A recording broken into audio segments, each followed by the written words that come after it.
warga emas berusia 102 tahun dipercayai individu tertua di Terengganu menerima dos pertama vaksin COVID-19 semalam. Fatimah Muda dari Manir, Kuala Terengganu menerima suntikan vaksin di Pusat Pemberian Vaksin PPV di Universiti Sultan Zainal Abidin, Uniza di Kuala Nerus. Fatimah tiba bersama anaknya di pekarangan Dewan Universiti dengan menaiki ambulans yang menjemputnya di rumah. Mereka disambut kaki tangan kesihatan yang kemudian membuat pemeriksaan kesihatan dan pendaftaran sebelum suntikan dilakukan. Lebih istimewa beliau disuntik oleh cucunya sendiri, Muhammad Borhan Hassan yang juga seorang jururawat Hospital Uniza. So far, Alhamdulillah, semua anak-anak dia bersetuju untuk berikan vaksin kepada dia lah. So dia terima and then so far tak ada apa kita nak cakap pun, memang dia okey lah, dia terima. Walaupun dari segi umur dia 102 and then dia macam dia nak datang sini untuk ambil vaksin. Selepas menerima suntikan, Fatimah diletakkan dalam pemerhatian selama 30 minit sebelum dibenarkan pulang. Walaupun sudah lanjut usia, penglihatan dan pendengaran Fatimah masih baik kecuali terpaksa berkerusi roda kerana mengidap penyakit kencing manis dan darah tinggi. Beliau mempunyai 5 orang anak berusia antara 50 hingga 70 tahun, 30 cucu dan 30 cicit. Suntikan dos kedua akan dilakukan pada 8 Ogos depan. Lambakan durian di sekitar Jeli dan Tanah Merah Kelantan menyebabkan harga raja buah itu jatuh sehingga ada yang menjual pada harga RM2 sekilogram dan RM10 selonggok. Pengerusi Pertubuhan Peladang Kawasan Lanas Jedok Tanah Merah, Zulkifli Yunus berkata, lambakan itu berlaku kerana tahun ini hampir 20,000 pemilik kebun di dua jajahan berkenaan menghasilkan lebih 600 tan buah sehari untuk dipasarkan. Akibat lambakan buah durian kampung menyebabkan ia dijual secara longgok di tepi jalan dengan harga antara RM2 hingga RM6 sekilogram. Buah durian juga tidak dapat dipasarkan ke negeri lain akibat sekatan rentas negeri menyebabkan hanya dapat dijual di sekitar negeri Kelantan. Pada tahun ni, kalau kira pokok durian dan buah-buah lain menjadi. Cuma kebetulan musim ni musim PKP, jadi pasaran kita nak jual ke luar tu agak terhad sedikit. Jadi oleh kerana kita tak boleh pasar jauh, jadi pasaran buah durian ni kira merudung lah, turun ke bawah. Ishak Zakaria dari Kampung Aikayan Tanah Merah memiliki 150 pokok durian mengeluh tidak dapat menjual raja buah itu ke negeri lain seperti kebiasaan. Setiap hari beliau menjual 600 kg durian kunyit dan durian kampung menggunakan 3 buah van ke sekitar Kelantan dengan harga purata RM2 hingga RM6 iaitu jauh lebih murah berbanding biasa. Malah beliau kadang-kala memberi buah berkenaan secara percuma kepada jiran dan rakan kerana tiada pembeli. Tahun ni tahun durian menjadilah, kita kata orang kampung Kelantan kita menjadi, mana banyak melebihi pada biasa.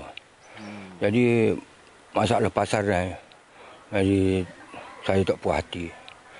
Pasal ya RM4 1 kilo. Jadi nak buat turun kos yang banyak dengan modal kita nak buat apa ni musuh, apa sibuk nak mencegah musuh pun belanja yang banyak. Jadi harga itu tidak berbaloi ya. Bagi peniaga P. Ramli Yajid, beliau menjual lebih 1 tan durian setiap hari dengan harga murah bertujuan membuat kebajikan kepada orang ramai agar sama-sama dapat merasai keenakan raja buah. Durian sini memang banyaklah, boleh katakan berpuluh-puluh hektar lah. Tapi yang saya boleh jual RM2, RM3, RM5 ni termasuklah durian saya sendiri dan saya jual dan buat kebajikan. Jadi berapa banyak jual sehari? So kurang-kurangnya 1,5 tan lah, lebih kurang 15 pikul satu hari lah. Selain kawasan Jeli dan Tanah Merah, kawasan yang banyak menghasilkan durian di Kelantan termasuk Dabung, Kuala Kerai dan sekitar Kampung Cekok dan Cetuk Pasir Mas yang kini turut berdepan dengan masalah lambakan durian kampung. Meskipun terpaksa menyambut Hari Raya Ailadha dalam suasana pandemik buat kali kedua, rata-rata yang meraikannya terus sabar dan reda dengan situasi itu. Ia jelas dapat dilihat pada sukarelawan yang bertugas dan penerima vaksin yang hadir di pusat pemberian vaksin yang kebanyakannya dibuka hari ini di sebalik cuti umum Ailadha. Wartawan Izrina Amir Hamzah meninjau PPV Pusat Dagangan Dunia Kuala Lumpur, WTC KL. Suasana jam 8 pagi ini adalah satu kebiasaan di PPV. Namun ianya sedikit berbeza hari ini apabila ada penerima vaksin yang datang melaram dengan berbusana Melayu, membawa semangat Hari Raya bersama. Perasaan rasa macam gementar, at the same time rasa happy sebab dah dapat second dose and Alhamdulillah dah fully vaccinated. Oh, ni second dose? Ya, second dose. Itu memang hari ni memang saja nak pakai baju raya lah. Sebab nak ambil vibe. So kita ada balik kampung kan.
Raya Aidiladha, Izrina Amir Hamzah, TV3. Seramai 600 asnaf di sekitar Pasir Pekan Tumpat teruja menerima daging korban 2 ekor lembu sado baka limousin. Daging diagihkan seorang usahawan di daerah itu menerusi program Korban Kasih untuk berkongsi rezeki dengan penduduk setempat. Kebanyakan ibadah korban sekarang ini dilakukan di luar-luar negara, tetapi pada saya biarlah sebab kami mencari rezeki di dalam negara dan biarlah keuntungan ini pun kami bahagikan kepada penduduk-penduduk di Malaysia ini. 3 lembu disediakan untuk ibadah itu dan diagihkan di Masjid Paloh Pasir Pekan Tumpat. Proses korban dan pembungkusan dilakukan dengan pematuhan SOP ditetapkan.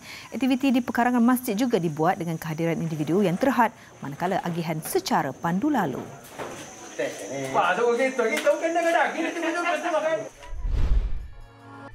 Segak bergaya dengan busana tradisi masyarakat etnik Sarawak yang pelbagai. Itu yang ditonjolkan petugas serta sukarelawan di PPV IPT Unimas bagi merayakan sambutan Hari Sarawak semalam. Suasana di PPV IPT Unimas berbeza sekali semalam. Kedatangan penerima vaksin disambut kaki tangan serta sukarelawan yang segak dan anggun berbaju tradisional masyarakat etnik Sarawak. Mereka menggayakan busana tradisi masyarakat Melayu, Cina, Iban, Bidayuh dan orang Ulu bagi mengambil semangat serta meraihkan Hari Sarawak yang disambut pada setiap 22 Julai. Kita menggunakan peluang yang ada dari mana kita pun juga sekarang dalam tempoh Hari Raya Aidiladha iaitu Hari Raya Kurban. Kita diberi ujian. Ujian kita adalah pandemik ini. Kita berkorban masa dan tenaga. Kita berkorban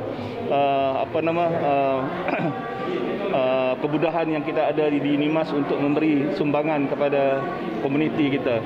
Dan ini adalah satu pengorbanan kepada kita dan juga sambil itu kita meraihkan dan merayakan Hari Sarawak. Apa yang lebih membanggakan, semua 800 petugas serta sukarelawan di PPV IPT Unimas terdiri dalam kalangan kaki tangan serta pelajar IPT berkenaan.